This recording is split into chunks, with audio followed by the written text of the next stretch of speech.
If you present this material to dancers, how do they see it? What do they want to do with it? What would their research priorities be? What would their research questions be? And what would an eventual sort of outcome look like for a dancer? So we wanted it to be dance-led research, if you like. We received a collaborative research grant from the Paul Mellon Centre to look at the intersection between modernist magazines and cabaret culture in London in the early 20th century. It's a project which took its sort of impulse from the modernist magazine Blast, which was published first in July 1914. We've always been interested in cabaret because a lot of the performances we've done have been in cabaret spaces and interested in the sort of short form of performance and really just kind of short and sharp. Blast is this magazine that was created in 1914, kind of just before the outbreak of World War I, sort of an attempt to establish what is new, what is now, what is modern, what is the avant-garde, and it did that in this kind of very erratic publication that was full of manifestos and poems and short stories and images, which would have been quite shocking at the time. It looks like something could have been made yesterday. We discovered that there was a sort of social historical connection between Blast and the first dance cabaret theatre to ever open in Britain, which was the Cave of the Golden Calf. That actually closed in early 1914, and it was just a few months later that the same group of people were involved in setting up Blast.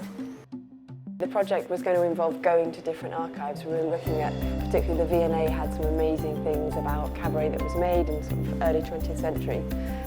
But because of COVID, we had to sort of put that on hold. Instead, we had to work out how can we look through the magazines and where are they available online and how do we sort of expand the research process from the physical into the digital.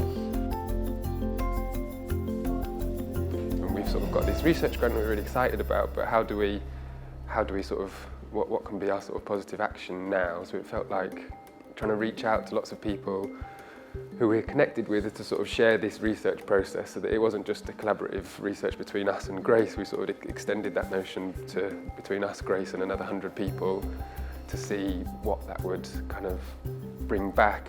So it was no longer just them working with me, it was us working with as many as 100 other historians, artists, musicians, creative practitioners of different sorts. And we sort of parcelled out the research material to all these people and asked them to develop their own short sort of fragmentary response to it. And then we took those 100 responses and put them together in a present-day version of the Modernist magazine, which is what independents have called Decade, which is an online virtual journal of their own.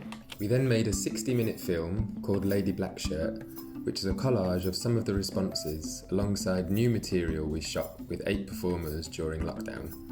This was screened by the Bristol Old Vic and Sydney Opera House's digital platforms and will be the basis of creating a new live work.